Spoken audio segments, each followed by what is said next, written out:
Puji Tuhan, kita bersyukur bersama karena kebaikan Tuhan telah dicurahkan kepada kita semua. Mari kita angkat satu pujian untuk mengawali ibadah ini. Segala puji syukur hanya bagimu Tuhan.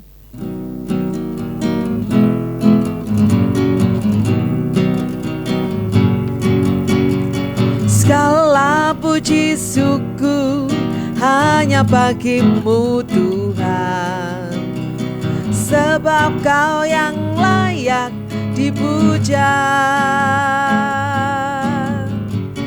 Kami mau bersorak, tinggikan nama-Mu.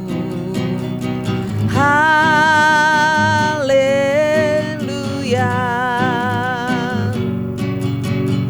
Soraklah, haleluya.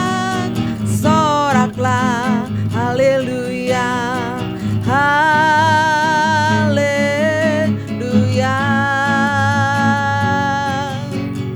Soraklah, haleluya.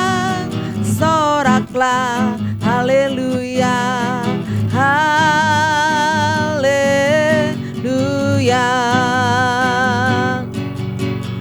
Segala puji syukur hanya bagimu Tuhan, sebab Kau yang layak dipuja. Kami mau bersorak, tinggikan nama-Mu. Haleluya.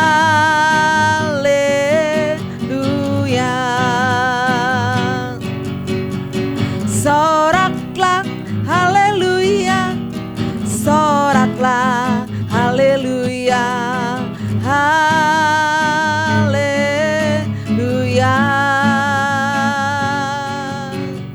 Soraklah, haleluya.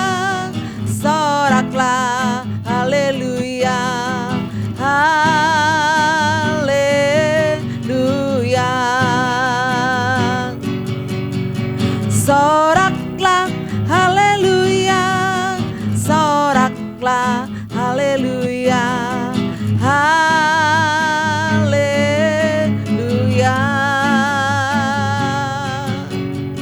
Soraklah, haleluya. Soraklah, haleluya. Haleluya. Puji Tuhan, kita akan siapkan hati kita untuk kita diisi oleh firman Tuhan. Karena dengan firman Tuhan, iman kita semakin dikuatkan. Puji nama Tuhan, kita akan naikkan satu pujian, Waktu Tuhan.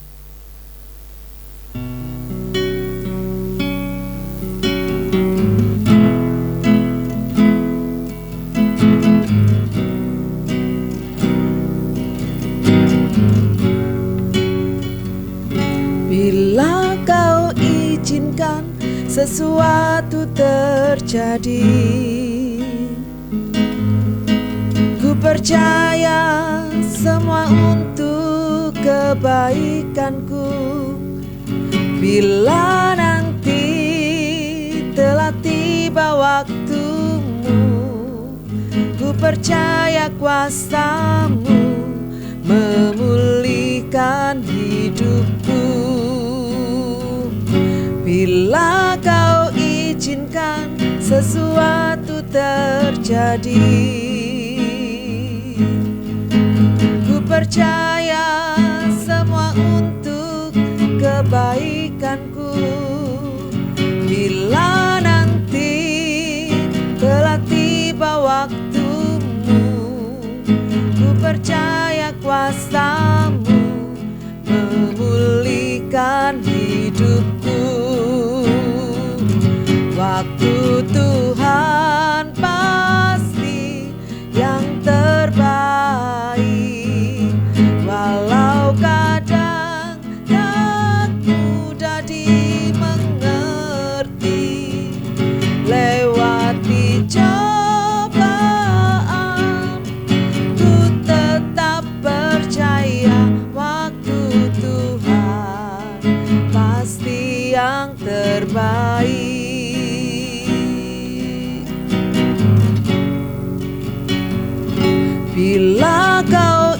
izinkan sesuatu terjadi. Ku percaya semua untuk kebaikanku.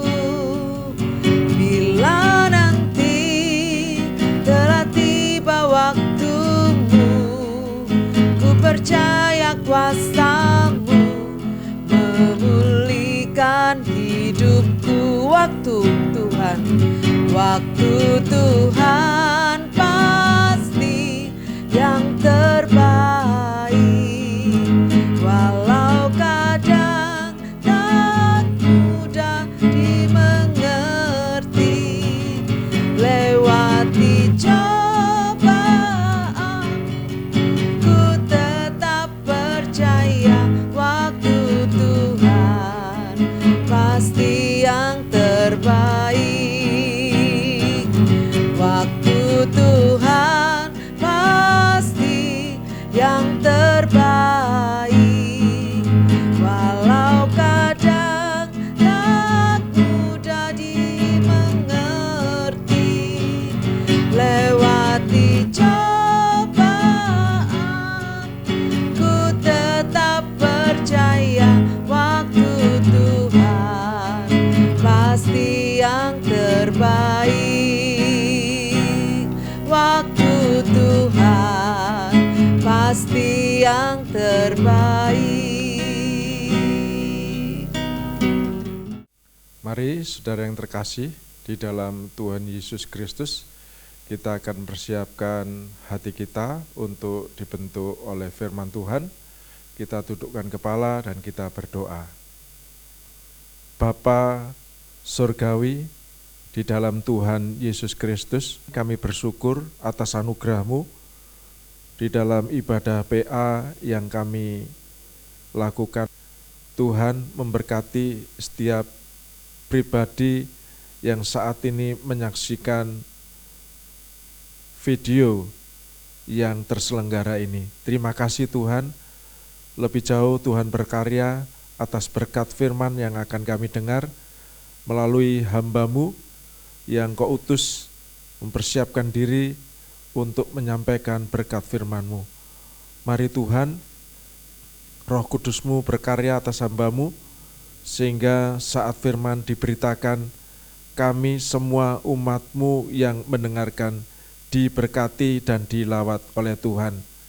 Yang lemah tentunya Tuhan akan memberikan kekuatan, yang sakit Tuhan menyembuhkan, yang menghadapi permasalahan kehidupan, kami percaya Tuhan pasti memberikan jalan keluar tepat pada waktunya. Biarlah Roh Kudus-Mu menuntun kami, setiap umat yang mendengarkan firman-Mu malam hari ini. Dengan firman Allah, kehidupan kami diteguhkan, dengan firman Allah kami dikuatkan. Terima kasih Tuhan, kami persiapkan hati dan pendengaran kami untuk dibentuk oleh firman-Mu.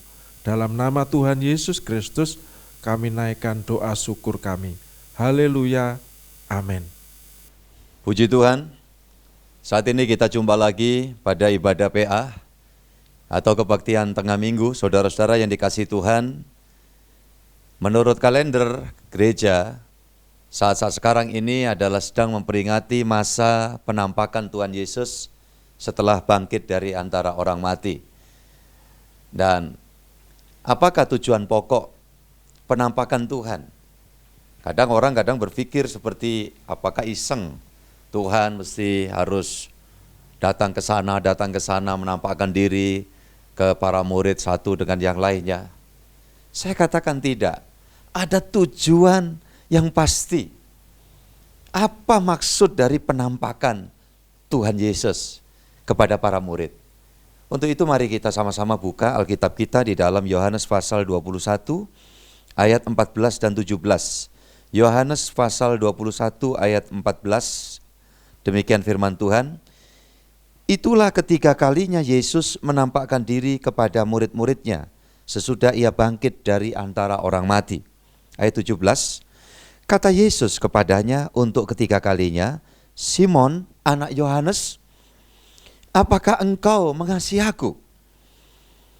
Maka sedih hati Petrus karena Yesus berkata untuk ketiga kalinya, "Apakah engkau mengasihi aku?" Dan ia berkata kepadanya, "Tuhan, engkau tahu segala sesuatu. Engkau tahu bahwa aku mengasihi engkau." Kata Yesus kepadanya, "Gembalakanlah domba-dombaku." Amin. Saudara-saudara yang dikasihi Tuhan, tentu kisah ini tidak asing lagi buat kita.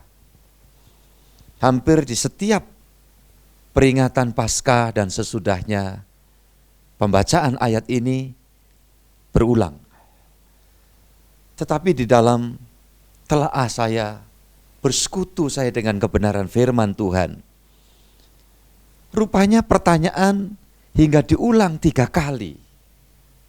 Ini yang seringkali kita mendengar bahwa kenapa diulang 3 kali pertanyaan Simon, apakah engkau mengasihi aku, kata Yesus.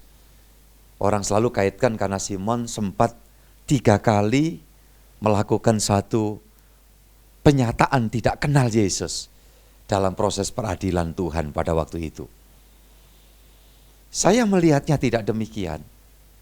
Atau ada sisi lain. Saudara yang dikasihi Tuhan, pertanyaan itu diulang. Seraya Tuhan mengingatkan kepada Simon yang dalam hal ini seolah mewakili gereja Tuhan, tentang apa-apa yang sudah Tuhan ajarkan, Tuhan memberikan contoh perbuatan kasih yang Yesus terus kerjakan sepanjang perjalanan edukasi, memberikan pembelajaran kepada para murid pada waktu itu. Pertanyaannya, mengapa ini yang menjadi penekanannya? Saudara-saudara yang dikasihi Tuhan, rupanya perjumpaan dan dialog Tuhan Yesus dengan Simon Petrus ini sengaja karena Tuhan ingin memulihkan, mengingatkan kembali, ingin meneguhkan kembali Petrus atau gereja yang sebetulnya hasil dari penebusan Tuhan Yesus adalah mengembalikan posisi manusia yang sudah ditebus jadi gereja. Itu adalah kasih utuh, kasih seutuhnya, sesuai dengan saat mula Tuhan menciptakan manusia. Jadi dikatakan diciptakan manusia sesuai dengan serupa dengan gambarnya, imago Dei. Berbagai macam penelusuran, apa dari sisi mana Tuhan mengatakan bahwa manusia itu dicipta sama dengan Dia. Macam-macam orang menyimpulkan. Tetapi saya melihat di sini kesamaan yang dimaksud adalah Allah itu kasih. Allah sumbernya kasih. Waktu menciptakan manusia, utuh manusia itu adalah kasih. Kenyataannya terjadi harmonisasi, hubungan yang baik dengan Tuhan. Begitu juga manusia memiliki harmonisasi dengan lingkungannya. Bahkan sering kita dengar cerita manusia waktu di Taman Eden, dia tidak ada permusuhan sedikit pun dengan binatang yang sekarang kita kenal sebagai binatang buas. Saudara-saudara yang dikasihi Tuhan, semua harmonis. Karena pengendalinya adalah manusia itu diciptakan utuh kasih. Saudara-saudara yang dikasihi Tuhan, maka waktu manusia jatuh dalam dosa, kasih itu pudar, kasih gambar Allah itu rusak. Dan ini yang membuat manusia krisis, defisit kasih. Dalam sepanjang sejarah keturunan manusia yang pertama membunuh saudaranya sendiri, Kain membunuh Habil. Nah kita lihat ini, kenapa?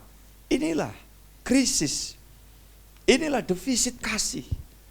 Gambar Allah rusak di dalam diri manusia. Saudara-saudara yang dikasihi Tuhan, proses penebusan dilaksanakan. firman turun jadi Yesus. Saudaraku ini kasih Tuhan, di mana Tuhan Yesus mengatakan, kamu dari bawah, aku datang dari atas.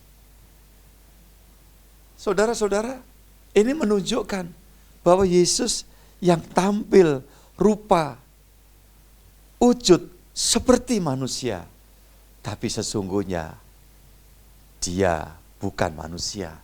Dia adalah firman. Ya, dia adalah roh. Itu sesuai dengan proses waktu dia datang inkarnasi. Melalui yang dikatakan oleh Matius, dia adalah Roh Kudus. Gabriel mengatakan kepada Yusuf, jangan takut kamu mengambil Maria menjadi istrimu, sebab Maria itu dia mengandung dari Roh Kudus. Yohanes menulis kitab Injil Yohanes, dia katakan pada mulanya firman bersama dengan Allah, dan firman itu adalah Allah. Yohanes 1 ayat 1, Yohanes 1 ayat 14. Firman itu telah menjadi manusia dan tinggal di tengah-tengah kita.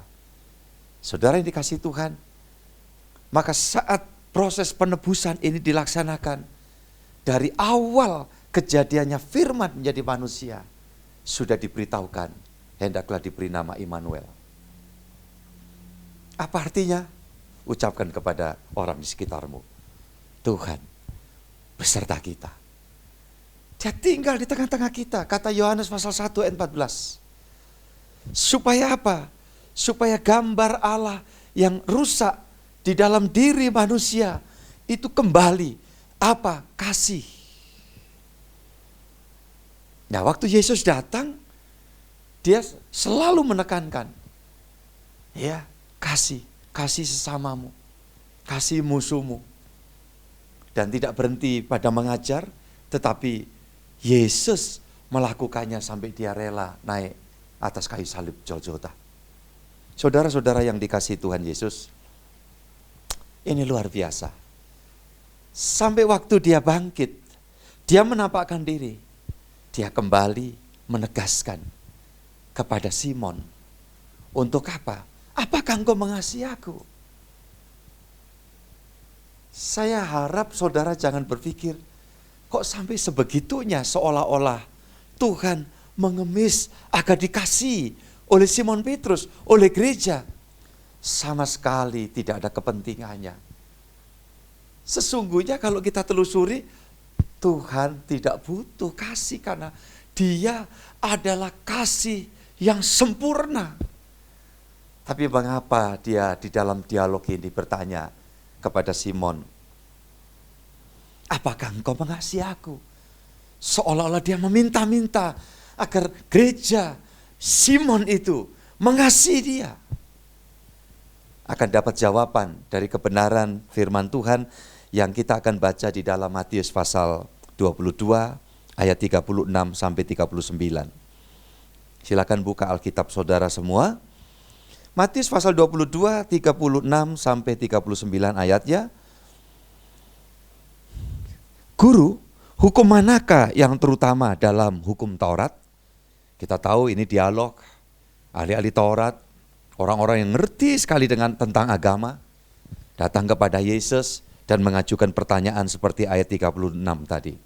Ayat 37, jawab Yesus kepadanya, kasihilah Tuhan Allahmu dengan segenap hatimu, dan dengan segenap jiwamu, dan dengan segenap akal budimu. Ayat 38, itulah hukum yang terutama dan yang pertama.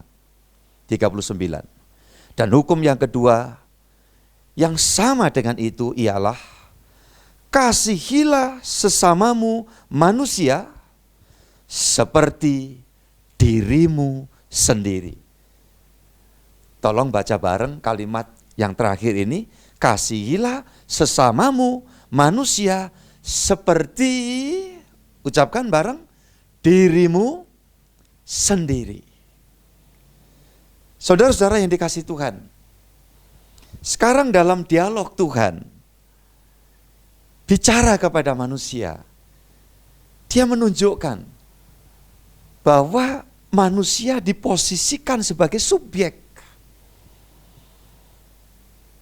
Karena akan dapat mengasihi Tuhan, akan dapat mengasihi sesama, jika manusia itu mempunyai kasih terhadap dirinya sendiri. Jadi sekarang diposisikan manusia itu sebagai subjek dari kasih. Saudara-saudara yang dikasihi Tuhan,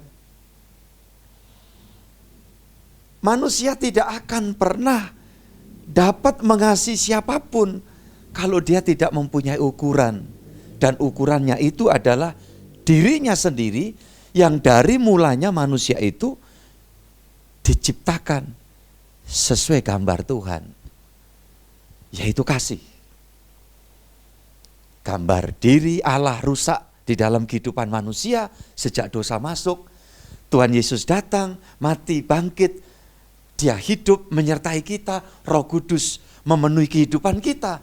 Adalah tujuannya dipulihkannya kembali posisi seperti semula. Manusia belum jatuh dalam dosa, sehingga memiliki harmonisasi kembali kepada Allah sumber kasih. Dan manusia dapat kembali belajar untuk mengasihi sesamanya. Karena di dalam diri manusia itu ada wujud kasih yang sedang dipulihkan oleh Tuhan. Saudara-saudara yang dikasihi Tuhan, kadang-kadang terjadi satu kerancuan antara mengasihi diri sendiri dengan kasihan kepada diri sendiri. Dalam bahasa Indonesia hanya beda sedikit kata imbuhan.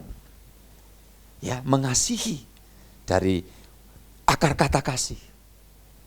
Mengasihi atau mengasihani. Ini terjadi satu pergeseran. Saudara-saudara yang dikasihi Tuhan, ketika kehidupan anak Tuhan terus mengalami dalam hidup pengalaman pribadi, penyertaan Tuhan, penguatan dan urapan Roh Kudus di dalam hidupnya, maka kasih itu akan semakin tumbuh. Semakin membawa kehidupan Kristen dewasa, itu berarti pertumbuhan kasih boleh semakin nyata. Saudara-saudaraku yang dikasihi Tuhan, semakin orang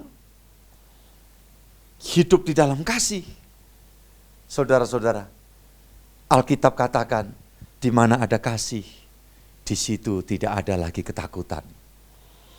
Coba kita buka di dalam 1 Yohanes pasal yang keempat. 1 Yohanes pasal yang keempat, ayat 18. Di dalam kasih tidak ada ketakutan. Kasih yang sempurna melenyapkan ketakutan, sebab ketakutan mengandung hukuman. Dan barang siapa takut, ia tidak sempurna dalam kasih. Maka ketika saya dan saudara sudah ditebus oleh Tuhan, saudaraku ini kasih Tuhan sedang dalam proses pemulihan kasih yang ada di dalam diri kita. Kita tidak lagi takut kepada Tuhan dalam arti takut hukuman. Karena posisi kita sudah semakin disadarkan. Aku sudah diampuni, aku sudah ditebus.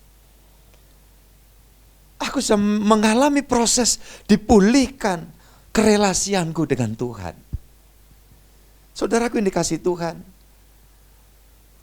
maka saya dan saudara layaknya setiap kali kita melakukan doa, kita panggil Allah, ya Aba, ya Bapa.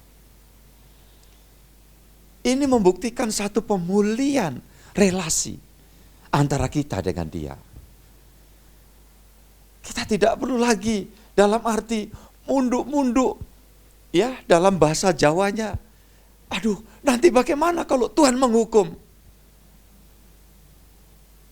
Upah dosa maut, betul. Tetapi kasih karunia Allah ialah hidup yang kekal dalam Kristus Yesus. Mengapa demikian? Kita mendapat hidup yang kekal karena Tuhan sudah memulihkan keberadaan kita. kuat kuasa kasih Tuhan sudah disalurkan di dalam hidup kita, maka hubungan kita pulih dengan Bapa. Lanjut, sedang berproses di dalam tuntunan kuasa firman, kita mau ditumbuh kembangkan, didewasakan untuk kasih kepada sesama. Maka ketika anak Tuhan belajar hidup di dalam kasih Tuhan, belajar mengasihi, saudaraku dikasih Tuhan, kita semakin tidak perlu lagi merasa takut. Orang yang seringkali takut nanti ada musuh, takut aku ketemu musuhku. Sampai kadang-kadang ya orang untuk menghindari orang yang dianggap musuhnya, mestinya mau keluar rumah, tidak usah muter-muter blok lain, dia harus lewat begitu saja, sudah sampai di tujuan. Oleh karena di ujung situ ada orang yang dianggap musuh, dia harus susah-susah putar-putar dan membuat sengsara, menderita. Kenapa? Ini bukti defisit kasih. Ketika kita sadar Yesus mati di atas salib, bentuknya salib cross, yang vertikal jauh lebih panjang, kita semua tahu. Di mana gambar salib, ornamen salib itu selalu beda. Sisi horizontal dan vertikalnya. Cuma kalau sama vertikal horizontal itu kan lambangnya palang merah. Ini menunjukkan yang vertikal atas bawah. Begitu jauhnya permusuhan itu terjadi. Karena gambar diri Allah di dalam manusia rusak. Kasih tidak ada lagi. Sehingga dikatakan kita dengan Allah seteru. Di dalam surat Roma, Paulus mencatat pasal 5 ayat yang ke-10, di sana diterangkan, ketika kita masih seteru Allah, kita diperdamaikan oleh Tuhan kita Yesus Kristus, yang kita peringati kematian dan kebangkitannya, ya beberapa hari yang silam. Saudaraku yang dikasihi Tuhan, dari sana hubungan kita dipulihkan dengan Tuhan. Ketika orang sudah hubungannya baik, proses harmonisasi dengan Allah bagus, maka salib, palangnya yang horizontal menggambarkan hubungan manusia dengan manusia. Saudaraku yang dikasihi Tuhan, sedang dalam proses perbaikan. Semakin kita dewasa, semakin sadar, kita tidak perlu bermusuhan dengan siapapun. Di dunia Tuhan menciptakan suku-sukunya macam-macam, budayanya macam-macam. Bahkan sekarang bicara agama, macam-macam. Keyakinannya orang berbeda-beda. Tetapi ketika Tuhan berkata, kasihlah sesamamu manusia, itu sudah tidak ada lagi penyekat. Saudara yang dikasihi Tuhan, kalau tidak ada penyekat berarti tidak ada permusuhan. Ya, jika tidak ada permusuhan, semua adalah kerabat, semua adalah saudara. Lebih-lebih di negeri tercinta. Lebih spesial lagi di situasi seperti sekarang, ketika wabah sedang melanda, bukan cuma negeri kita saja, tetapi mendunia. Saudara-saudara yang dikasihi Tuhan, memang secara fisik untuk sesaat bahkan sampai kita harus beribadah online, ibadah di rumah masing-masing, kita tidak bisa bersentuhan, berjabat tangan secara fisik. Ada batasan, bahkan ketika ada batasan sosial skala besar, saudaraku yang dikasihi Tuhan, berskala besar, semakin rasanya sulit untuk bisa bertemu muka dengan sesama. Tidak apa-apa, ini bagian dari proses supaya paparan penyakit itu tidak begitu lebih cepat dan mudah, supaya segera negeri kita tercinta dilalukan dari kemelut. Saudaraku yang dikasihi Tuhan, musibah penyakit ini supaya segera meninggalkan negeri kita. Tetapi sekalipun kita jauh sementara tidak bisa beranjang sana, bahkan pemerintah sudah mengumumkan untuk budaya pulang kampung, mudik untuk kali ini ditiadakan. sampai sebegitunya. Tapi kiranya rasa empati, simpati, empati, tindakan-tindakan kasih, perbuatan saling tolong-menolong, justru di situasi seperti ini, membuat kita introspeksi diri. Banyak hal yang masih belum kita lakukan, kita mau coba terus belajar lakukan. Saudara-saudara yang dikasihi Tuhan, di mana ada kasih, di situ tidak ada ketakutan. Sekalipun kita berada dimanapun, saudara-saudara yang dikasihi Tuhan, ingat, dasar utamanya mengasihi seperti manusia mengasihi diri sendiri. Sekali lagi saya ingin katakan, mengasihi diri sendiri itu bukti Tuhan menempatkan kita sebagai subjek.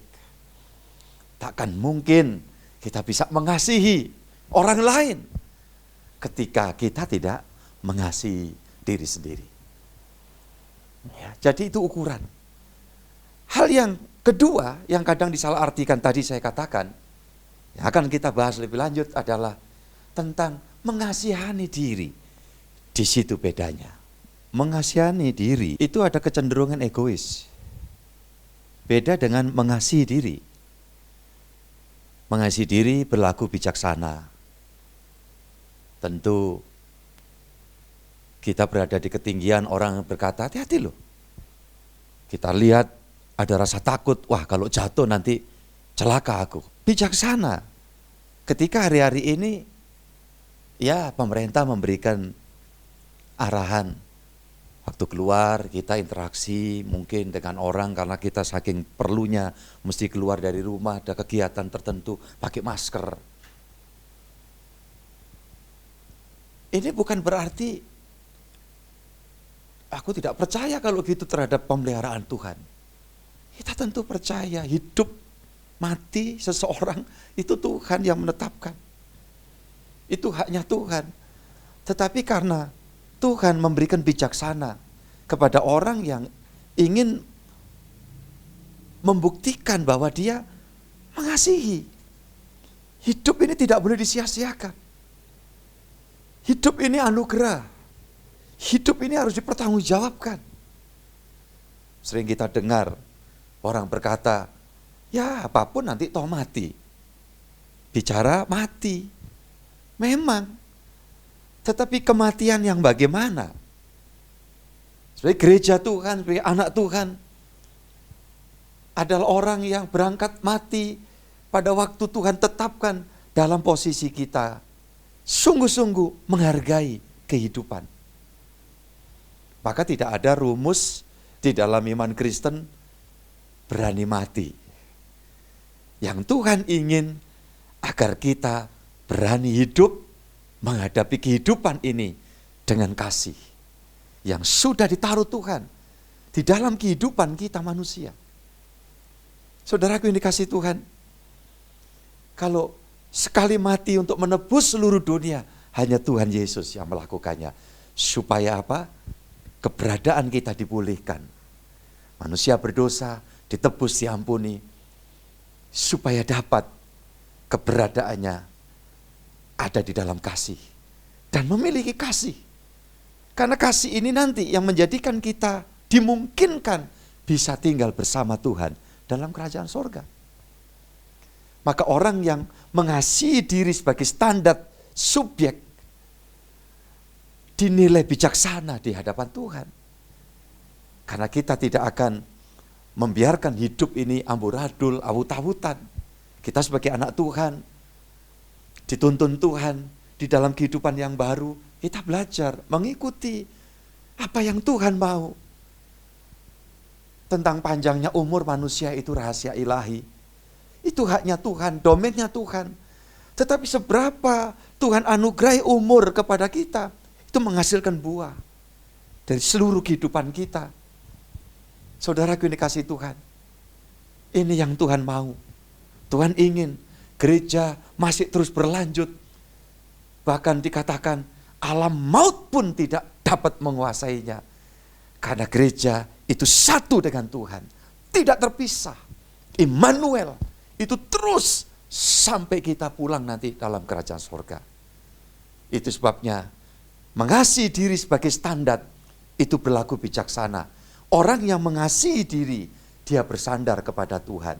Orang yang mengasihani diri, ada kecenderungan untuk bersandar kepada yang lain, bukan Tuhan.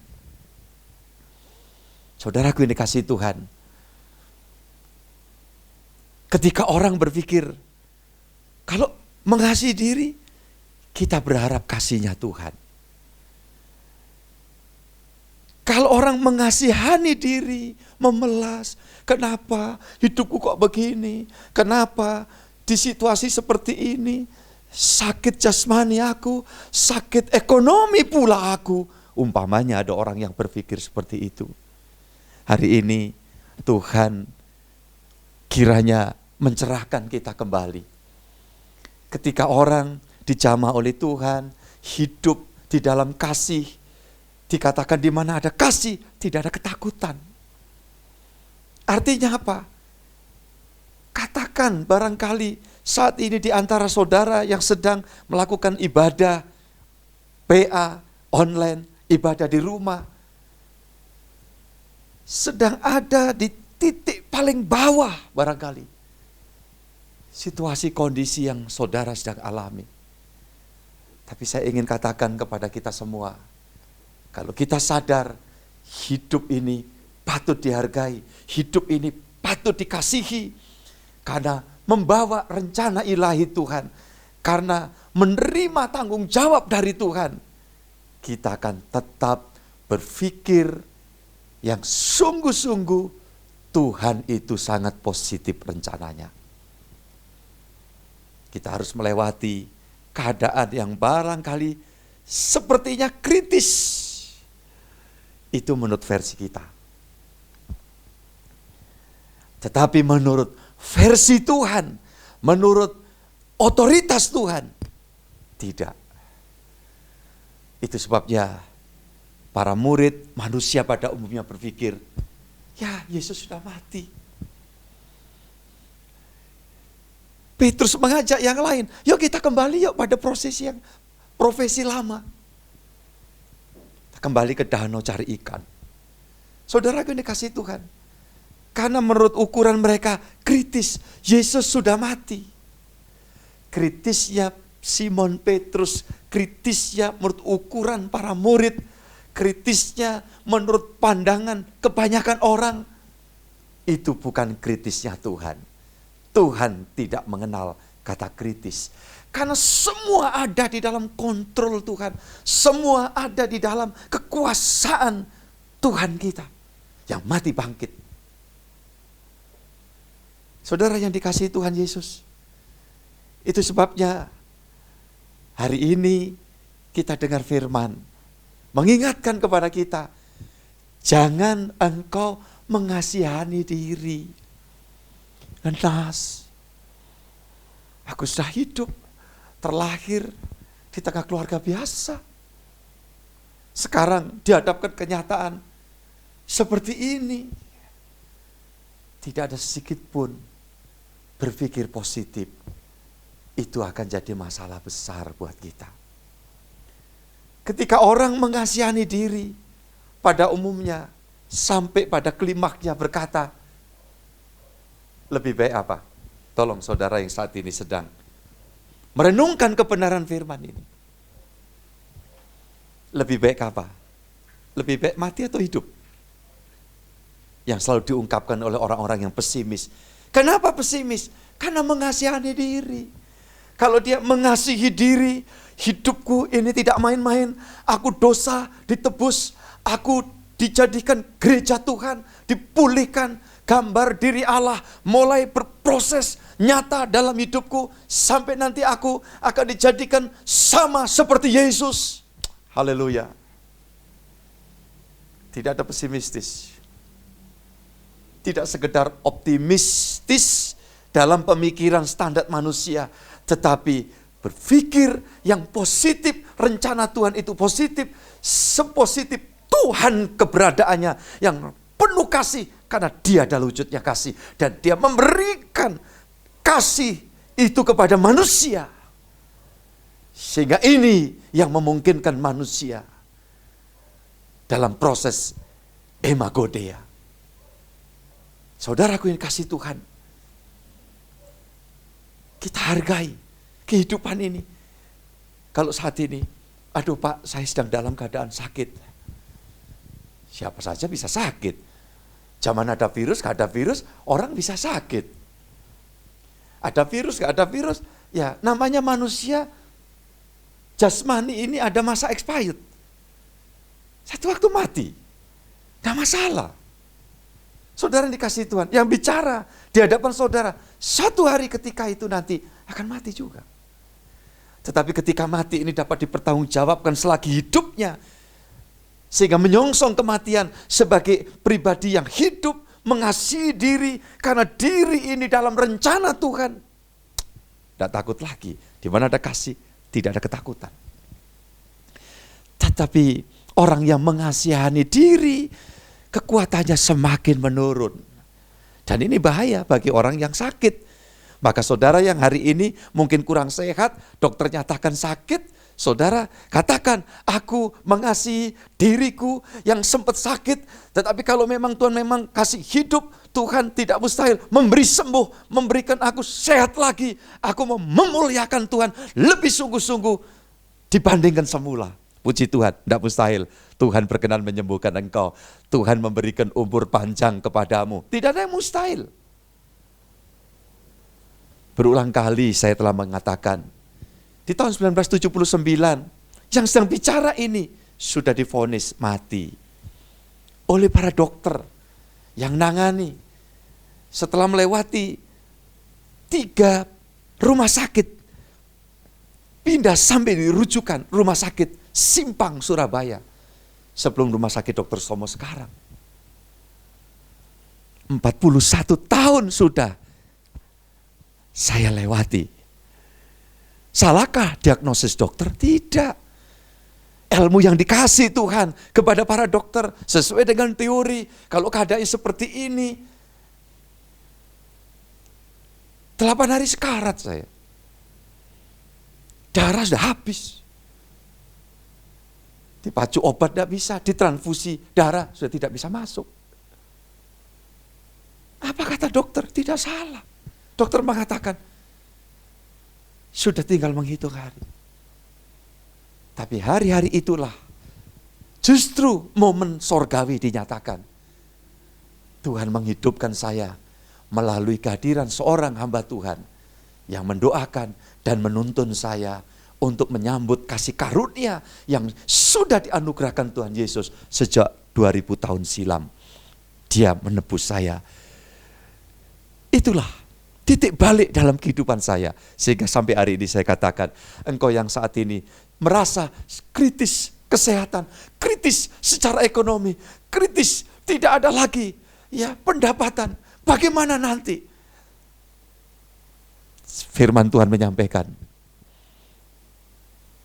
Tuhan Yesus tidak mengenal kritis. Tuhan Yesus tidak mengenal krisis. Bagi dia sanggup melakukan segala perkara. Yang percaya katakan amin. Sekarang rubah. Jangan mengasihani diri.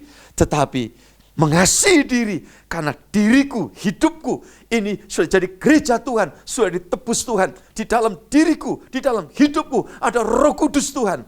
Yang akan membentuk aku menjadi sama seperti Yesus. Yang akan membawa aku mendapat kesempatan untuk nanti waktu meninggalkan tubuh. Kapan? Tidak tahu. Tetapi saat aku tinggalkan dunia ini, aku akan bersatu bersama Tuhan di dalam kerajaan surga yang mulia. Itu sebabnya aku hargai kehidupan ini. Walaupun tidak selalu mudah. Kadang ada kesulitan. Bahkan hari-hari ini ada masalah, ada pergumulan. Tapi aku tahu Yesus tetap berkuasa untuk mengatasi semua kesulitan masalahku. Sehingga kalau Tuhan memang masih memberikan hidup, rumah surga belum jadi, semua akan bisa aku lalui bersama Tuhan. Amin. Firman Tuhan saya bacakan dari Filipi pasal 4 ayat yang ke-13. Saudara buka semua kitab sucinya. Saudara yang dikasihi Tuhan, Filipi pasal yang ke-4. Dikatakan di dalam firman Tuhan, ayat yang ke-13, segala perkara dapat kutanggung di dalam Dia, huruf besar, di dalam Tuhan Yesus yang memberi kekuatan kepadaku. Ini adalah ungkapan orang yang mengasihi diri karena tahu dirinya dalam rencana Tuhan. Bukan orang yang mengasihani diri. Saudara-saudara yang dikasihi Tuhan, Paulus sebagai seorang hamba Tuhan tidak melewati jalan yang selalu mudah, tidak selalu melewati jalan yang selalu mulus. Kita semua tahu, bagi saudara yang sudah ikut Tuhan Yesus lama, sudah belajar dalam pembacaan firman Tuhan yang ada dalam perjalanan Paulus di Kisah Rasul umpamanya, ada banyak hal yang mengalami banyak kesulitan. Sampai satu hari dikatakan di dalam Filipi pasal 4, saudaraku, ayat yang ke-12, apa kata firman Tuhan di sini? Ini Paulus menceritakan kepada kita, dia ingin meneguhkan kita, saudara-saudara yang dikasihi Tuhan. Kata-katanya demikian, ayat 11 dan 12, kukatakan ini bukanlah karena kekurangan, sebab aku telah belajar mencukupkan diri dalam segala keadaan. Saudaraku yang dikasihi Tuhan, ayat yang ke-12, aku tahu apa itu kekurangan dan aku tahu apa itu kelimpahan. Dalam segala hal dan dalam segala perkara tidak ada sesuatu yang merupakan rahasia bagiku. Baik dalam hal kenyang maupun dalam hal kelaparan, baik dalam hal kelimpahan maupun dalam hal kekurangan. Saudara-saudara yang dikasihi Tuhan Yesus Kristus, seorang yang mengasihi diri sebagai standar untuk dapat mengasihi Tuhan sungguh-sungguh, untuk dapat belajar mengasihi sesama dengan segenap hati, mengukur itu sebagaimana mengasihi diri sendiri, adalah orang yang dapat memiliki fleksibilitas di dalam hidupnya. Tidak selalu dalam standar menurut kita, hidup itu harus begini, harus ideal begini. Ada waktunya, situasi kondisi seperti sekarang, yang tidak pernah dibayangkan oleh sebagian besar orang. Yang punya usaha, toko, saudara harus menutup toko. Karena kalau toh dibuka sementara tidak ada pengunjung. Bersiko juga nanti tidak bisa memenuhi apa yang sedang menjadi anjuran pemerintah demi kebaikan rakyatnya, kita semua. Umpamanya seperti itu. Saudara-saudaraku yang dikasihi Tuhan, yang buka warung, ya harus hanya melayani. Barangkali ya orang yang take away saja, beli dibawa pulang, tidak diperkenan untuk duduk makan di situ.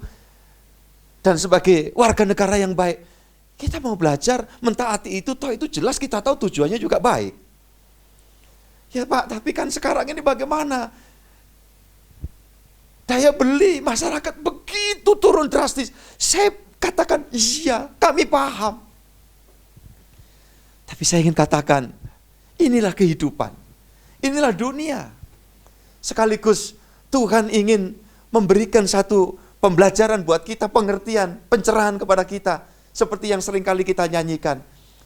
Dunia ini bukan Firdaus. Dunia ini bukan sorga. Itu sebabnya saudara-saudara yang dikasihi Tuhan, melalui kebenaran firman yang kita terima pada hari ini, kita ya terus berusaha meraih bukti-bukti kasih dan pertolongan Tuhan itu ada. Dia tidak pernah tinggalkan kita. Dia tidak pernah biarkan kita.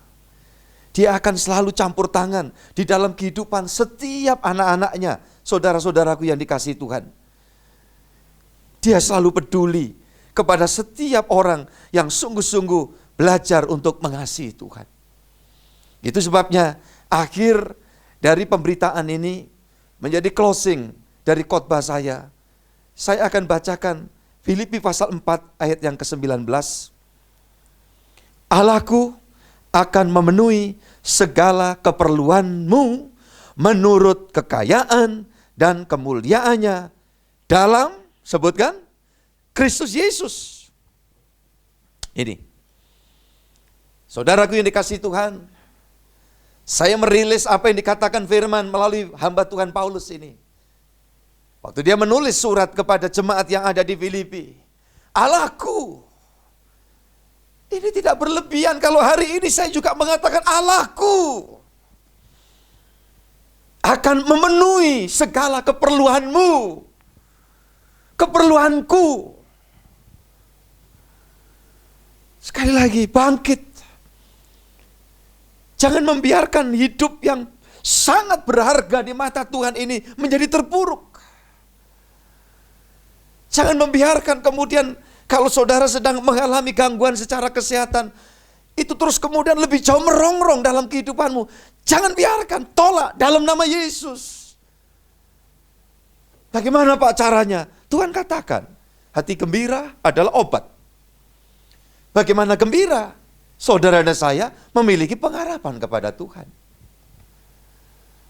Kita anak, tidak salah kita doa, kita minta.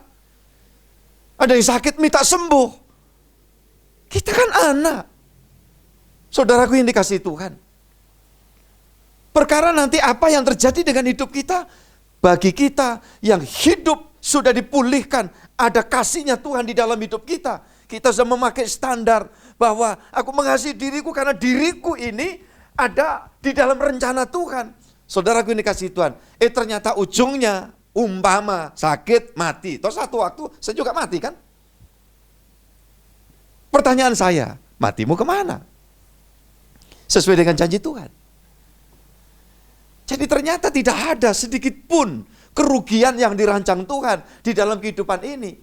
Perkara di dalam pergumulannya kita mesti minta, kita doa, kita berjuang, kita sakit, kita berobat, kita belajar tertib, disiplin. Hari-hari ini dianjurkan olahraga, berjemur, lakukan. Saya juga melakukan. Puji Tuhan. Di masa banyak tinggal di rumah, harus kebaktian juga di rumah, bersama tim rekaman seperti ini, untuk saudara bisa dikuatkan melalui pemberitaan firman di rumah masing-masing. Saya manfaatkan bersama dengan Bu Gembala. Olahraga, berjemur, jam 12 siang. Ya, saya ada waktu, saya berjemur sambil cuci mobil. Saudara-saudara yang dikasihi Tuhan, kita lakukan itu. Makanan sehat. Kan mahal Pak makanan sehat. Tergantung. Saudara bisa ngolah sendiri. Saudaraku yang dikasihi Tuhan. Tapi enggak ada Pak yang gitu-gitu. Adanya apa? Ada apa adanya, mengucap syukur, terima kasih sama Tuhan, dan tidak mustahil. Selebihnya Tuhan nanti yang akan nambahkan gizi di dalam hidup kita. Ngapain dipikirin? Saudaraku, kalau kita pikirin, kita ujung-ujungnya mengasihani diri. Kenapa? Nasibku kok gini? Kok gak lahir di tengah keluarga konglomerat? Kenapa? Kerja cuma gitu-gitu, sekarang dihantam badai seperti ini. Lantas nanti bagaimana? Masa depan? Stop mengeluh, stop bersungut-sungut. Katakan, masa depanku ada, masa depan anak-anakku ada. Kalau masih ada hidup, Tuhan kasih, pasti Tuhan akan campur tangan. Kalau sudah selesai hidup di sini, berarti sorga disediakan Tuhan untuk aku. Amin. Hari ini bangkit. Katakan bahwa aku adalah gereja Tuhan, anak Tuhan yang dilengkapi dengan semua yang disediakan Tuhan. Selalu tepat waktu Tuhan menyediakan. Yang punya usaha, punya pabrik, tidak mustahil nanti akan bangkit lagi. Perjalanan masih panjang. Saudaraku, jangan terus berpikir ini tanda-tanda akhir zaman, Yesus segera datang lagi. Belum. Kalau kita hanya berpikir sempit seperti itu, menjadikan hidup kita ini pesimis. Kita masih berpikir perjalanan Tuhan menyatakan rancangan kemurahannya di negeri ini, di dunia ini masih panjang. Perkara nanti malam Tuhan datang, itu haknya Tuhan. Tuhan sendiri mengatakan, gak usah mikir tentang kapan kedatanganku. Yang penting kamu hargai hidupmu itu. Hidupmu itu mulia, hidupmu itu anugerah, hidupmu itu adalah berkat yang sudah aku berikan kepadamu. Di dalam hidupmu tidak ada kutuk, di dalam hidupmu tidak ada sial, di dalam hidupmu tidak ada apes lagi. Itu sebabnya kuasa gelap, setan tidak bisa menyentuhmu. Di dalam hidupmu ada di dalam anugerah berkatku, kata Tuhan. Dan semua berjalan dalam kemenangan. Puji Tuhan, layani dia. Ayo bangkit. Kalau saudara ada sedang di rumah sakit, sedang dirawat, ya, sementara saudara bisa bangkit, jalan, doakan yang lain. Puji Tuhan, supaya kiranya berkat anugerah Tuhan juga turun atas mereka semua.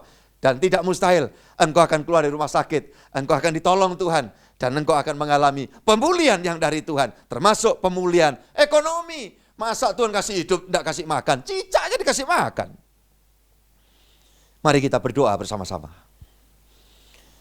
Kami mengucap syukur kepadamu Bapa Surgawi. Pemberitaan firman sudah disampaikan. Dan bila setiap pribadi yang saat ini sedang mengikuti ibadah online di tempatnya masing-masing, Engkau melawat mereka satu persatu. Anak-anak-Mu ini ada di dalam rancangan-Mu Tuhan. Itu sebabnya Engkau memulihkan keberadaannya, yaitu Engkau mengembalikan posisi kasih itu. Sehingga manusia yang sudah ditebus Tuhan dapat belajar sungguh-sungguh mengasihi Tuhan, mengasihi sesama. Dalam ukurannya seperti mengasihi diri sendiri. Itu sebabnya ya Allah ya Tuhan, biarlah hari ini setiap orang berpikir positif akan Tuhan. Karena Tuhan tidak pernah merancang yang negatif. Semua dalam kontrol Tuhan. Semua diizinkan Tuhan. Dan pasti Tuhan yang akan membackup. Pasti Tuhan yang akan memprotek. Pasti Tuhan juga akan campur tangan. Dan pasti Tuhan yang memberkati. Terima kasih. Yang lemah semua dikuatkan. Di dalam nama Tuhan Yesus Kristus. Inilah doa syukur kami. Haleluya.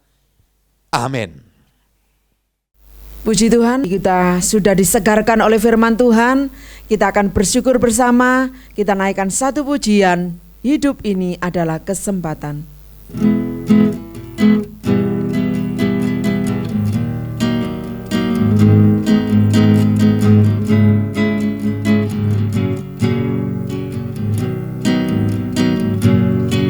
Hidup ini adalah kesempatan. Hidup ini untuk melayani Tuhan. Jangan sia-siakan waktu yang Tuhan beri. Hidup ini harus jadi berkat. Oh Tuhan, pakailah hidupku selagi aku masih kuat. Bila saatnya nanti ku tak berdaya lagi, hidup ini sudah jadi berkat. Oh Tuhan, oh Tuhan, pakailah hidupku selagi aku masih kuat. Bila saatnya nanti ku tak berdaya lagi, hidup ini sudah jadi berkat. Hidup ini adalah kesempatan. Hidup ini untuk melayani Tuhan. Jangan sia-siakan waktu yang Tuhan beri. Hidup ini harus jadi berkat. Oh Tuhan, pakailah hidupku selagi aku masih kuat. Bila saatnya nanti ku tak berdaya lagi, hidup ini sudah jadi berkat. Marilah saudara yang dikasihi Tuhan, kita bersama menerima berkat Tuhan. Bapa Sorgawi yang penuh rahmat dan berkat, biar setiap pribadi yang telah melaksanakan ibadah PA di tempatnya masing-masing, berkenan menerima berkat rahmat anugerah dari Allah Bapa, cinta kasih dari Tuhan Yesus Kristus dan persekutuan Roh Kudus, menyertaimu sekalian dari hari ini sampai Maranatha, Tuhan datang yang kedua kali, menjemput kita semua masuk dan pulang ke sorga yang mulia. Semua yang beriman, yang diberkati, yang dipelihara, yang dijagai Tuhan bersama katakan amin. Amin. Tuhan memberkati. Kita akan berjumpa lagi di dalam pertemuan ibadah selanjutnya. Shalom.